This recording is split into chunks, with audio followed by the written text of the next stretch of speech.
Pasti ada perbedaan definisi sombong zaman dulu dan zaman sekarang, Pak Ustadz. Sebenarnya sama saja. Beda, Pak Ustadz. Sama aja. Karena Nabi SAW sudah memberikan definisinya. Oh ya? Dan kalau sudah Nabi yang memberikan definisi berarti selesai. Jadi pernah ada satu sahabat, beliau sangat tampan. Sahabat Nabi ini. Orangnya tampan, pakaiannya selalu bersih dan rapi. Lalu beliau mengatakan, ya Rasulullah, Anda sudah lihat bagaimana Allah berikan kepada saya kelebihan fisik dan penampilan ini. Apakah kalau saya tidak ingin orang lain menyaingi saya dalam penampilan? Maksudnya kalau ada orang lebih bersih, saya mau lebih bersih lagi. Saya mau begitu. Apakah itu termasuk kesombongan? Kata Nabi SAW, bukan. Oke. Lalu apa itu kesombongan? Kata Nabi SAW, batrul haq. Ya. Dia menolak kebenaran itu. Ya. Dan juga meremehkan orang lain. Ya, jadi itu poin, definisinya di situ. Kapan seseorang itu sampai padanya sebuah kebenaran lalu dia nolak, padahal dia tahu dia salah, itu sudah sombong. Atau dia merendahkan orang lain. Nah, sudah masuk dalam kesombongan. Oke, Pak Ustadz. Kalau itu baku. Saya paham, Pak Ustadz. Tapi implementasinya zaman sekarang dengan zaman dulu, saya pikir pasti berbeda, Pak Ustadz. Contoh kayak gini, Pak Ustadz. Saya punya teman-teman, terus ada teman yang mau berteman dengan saya. Dan orang itu bukan siapa-siapa.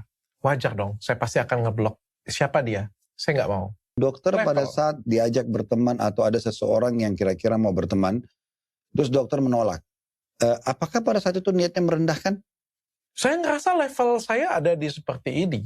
Dan saya akan memilih-milih. Merendahkan atau bukan? Bedakan begini dok.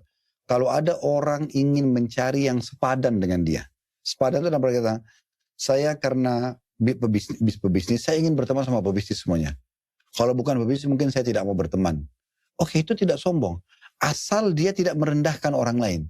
Tetap misalnya orang itu menjegur sapa, dok, assalamualaikum, oh ya waalaikumsalam. Oke, apa kabar dok? Baik. Oke saja, kita cuma tegur sapa sama orang. Tapi apakah dia harus jadi sahabat saya? Enggak, saya bisa memilihnya.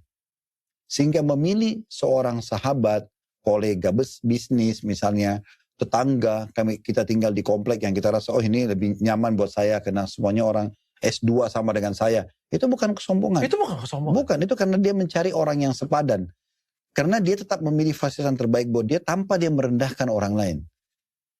Artinya gini, pada saat misalnya kita tinggal satu komplek perumahan dan ternyata ada tetangga kita yang tidak tinggal di komplek, lalu berpapasan misalnya satu waktu kita ke masjid, lalu dia tegur sapa, assalamualaikum dok, lalu dokter bilang waalaikumsalam.